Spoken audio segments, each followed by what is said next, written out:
On the 9th of the 20th, still without having joined forces with the other three groups, Sir Charles McCarthy's force encamped by a tributary of the Pra River.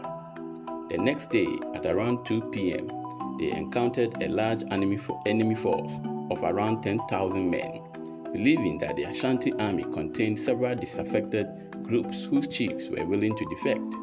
Sir Charles McCarthy instructed the band to play God Save the King loudly. The Ashanti responded by approaching closer, beating war drums, and the flames were swiftly dispelled. The fighting started shortly thereafter. The two sides were separated by a 60 feet wide stream, which the Ashantis attempted to cross by felling trees for bridges. The British at first shot the Ashantis who tried to cross the exposed tree trunks. However, the British forces were lightly supplied